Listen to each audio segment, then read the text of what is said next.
Struktur pentadbiran Kerajaan Malaysia. Jenis-jenis mahkamah. Badan Kehakiman di Malaysia diketuai oleh Ketua Hakim Negara.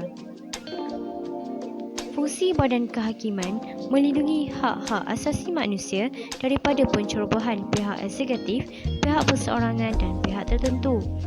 Mempunyai kuasa untuk mentafsir perlembagaan dan undang-undang. Mengisytiharkan sah atau tidak sah sebarang undang-undang atau tindakan di Malaysia. Menjadi pentadbir keadilan dengan membicarakan kes sivil dan jenayah yang berlaku di Malaysia. Menyemak undang-undang yang diluluskan oleh Dewan Undangan Negeri dan Parlimen. Pelantikan Hakim. Ketua Hakim Negara, Hakim-Hakim Mahkamah Persekutuan, Mahkamah Rayuan dan Mahkamah akan dilantik oleh Yang di-Pertuan Agong atas nasihat Perdana Menteri setelah berunding dengan Majlis Raja-Raja. Hakim Mahkamah Seksyen dilantik oleh Yang di-Pertuan Agong atas nasihat Hakim Besar Mahkamah Tinggi. Magistrate di wilayah persekutuan akan dilantik oleh Yang di-Pertuan Agong atas nasihat Hakim Besar Mahkamah Tinggi Malaysia. Manakala mahkamah untuk negeri pula dilantik oleh Ketua Negeri atas nasihat Hakim Besar Malaya.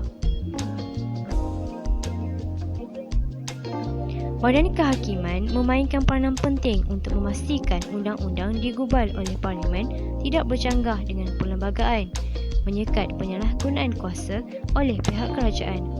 Parlimen dan kerajaan tidak mempunyai kuasa untuk bertindak sendiri dalam mewujudkan jawatan hakim. Sekiranya hakim didapati melakukan kesalahan tingkah laku dan melanggar kod etika hakim-hakim semasa menjalankan tugas, maka Perdana Menteri boleh menasihati Yang di-Pertuan Agong untuk menubuhkan tribunal bagi memutuskan sama ada hakim tersebut harus dipecat atau tidak. Dewan Rakyat dan Dewan Negara boleh membahaskan kelakuan hakim, tetapi jika atas usul yang disokong oleh sekurang-kurangnya 1/4 ahli Dewan tersebut.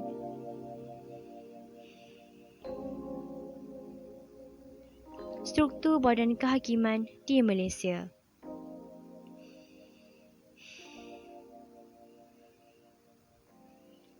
Jenis-jenis mahkamah terbahagi kepada dua iaitu Mahkamah Atasan dan Mahkamah Rendah.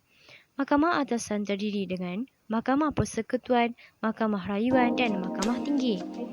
Manakala bagi Mahkamah Rendah terbahagi kepada Mahkamah Session, Mahkamah Magistrate dan Mahkamah Penghulu.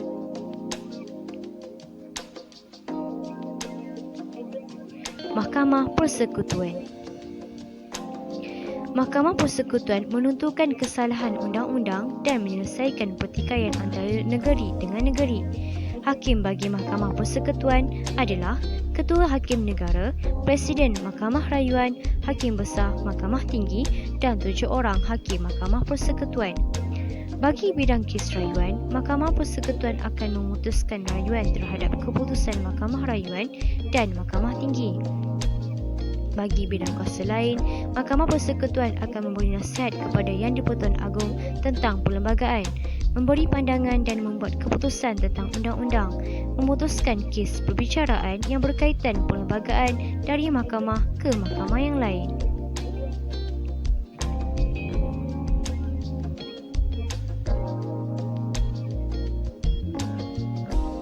Mahkamah Rayuan.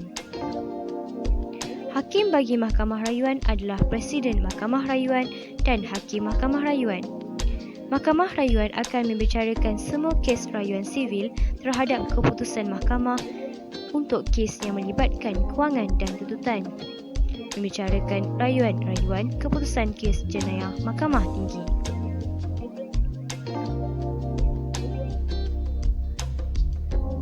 Mahkamah Tinggi.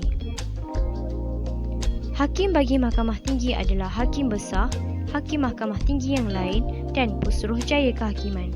Bagi bidang kes rayuan, Mahkamah Tinggi akan mempunyai bidang kuasa penyeliaan dan pengubahan keputusan Mahkamah Bawah. Membicarakan semua kes rayuan daripada Mahkamah Bawahan, sama ada kes sivil atau jenayah. Mahkamah Tinggi boleh membicarakan kes sivil dan jenayah, menjatuhkan hukuman yang dibenarkan oleh undang-undang dan kuasanya terbatas kepada bidang kuasa tempatan sahaja.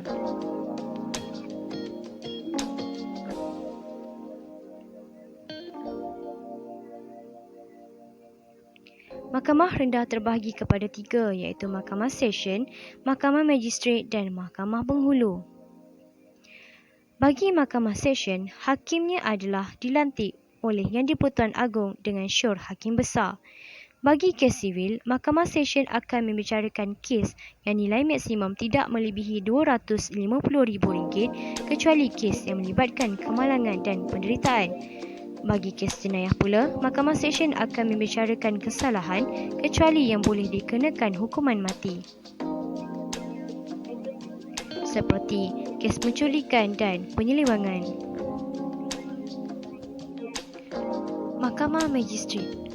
Mahkamah Magistrate merupakan Magistrate kelas 1 yang dilantik oleh Raja dengan syor Hakim Besar kecuali bagi wilayah Persekutuan dilantik oleh Yang di-Pertuan Agong.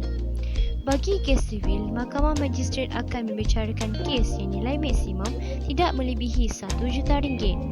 Manakala bagi kes jenayah, Mahkamah Magistrate akan membicarakan kesalahan yang boleh dihukum maksimum 10 tahun penjara atau denda dan membicarakan kesalahan mengikut Kanun Keseksaan 392 seperti rompakan dan 457 seperti pecah rumah.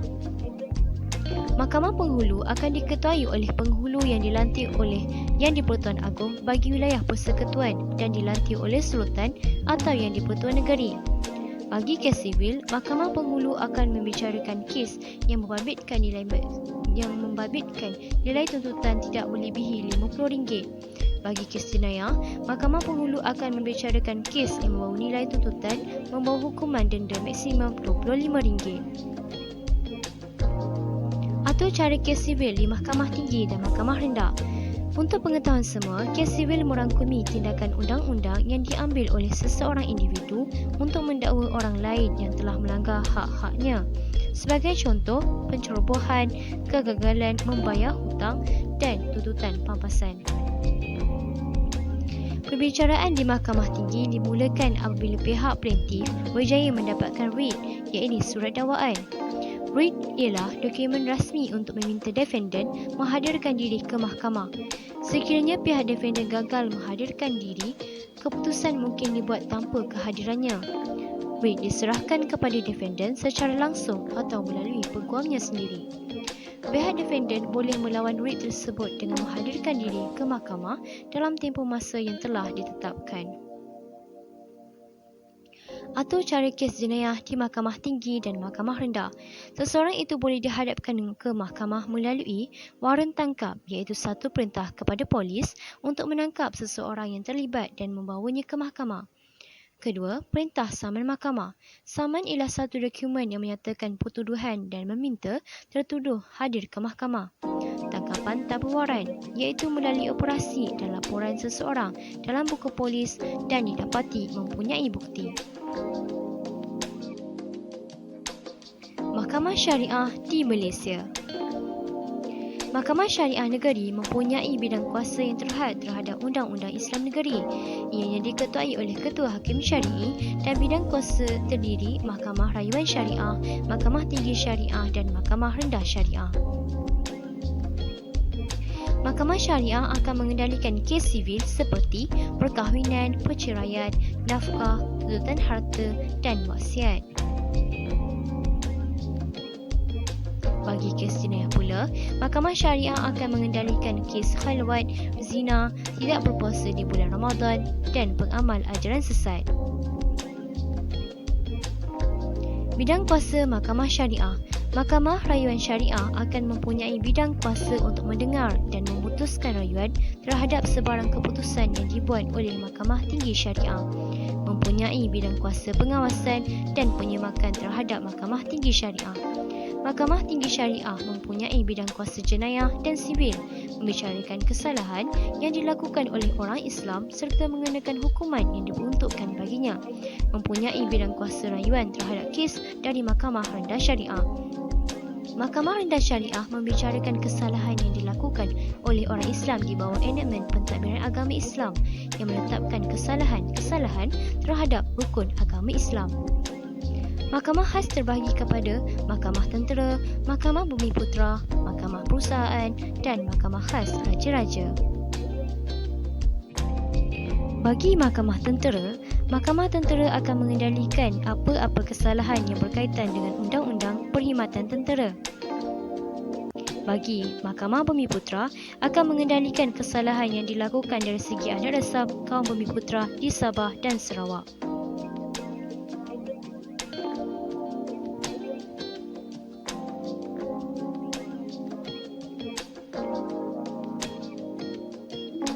Bagi Mahkamah Perusahaan pula akan mengendalikan kes-kes yang melibatkan pertikaian perusahaan yang dirujuk oleh Menteri Sumber Manusia setelah pengarah perhubungan perusahaan gagal menyelesaikannya.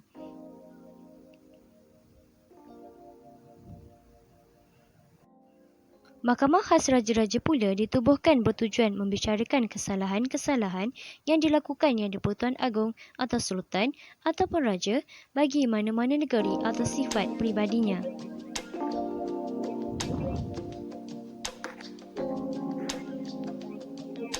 Penghinaan mahkamah. Penghinaan mahkamah merupakan satu perbuatan sama ada mengingkari perintah mahkamah atau membuat perkara keji terhadap mahkamah.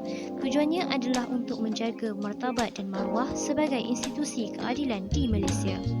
Penghinaan mahkamah terbahagi kepada dua, iaitu penghinaan sivil, penghinaan jenayah.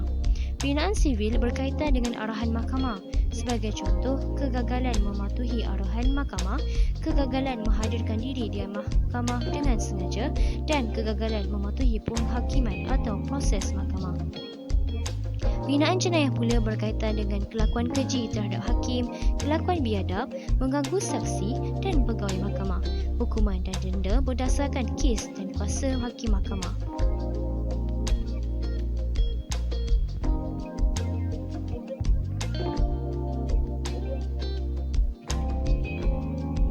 Sekian, itu sahaja daripada saya, Nur Nabiha binti Nur Azman. Semoga bermanfaat.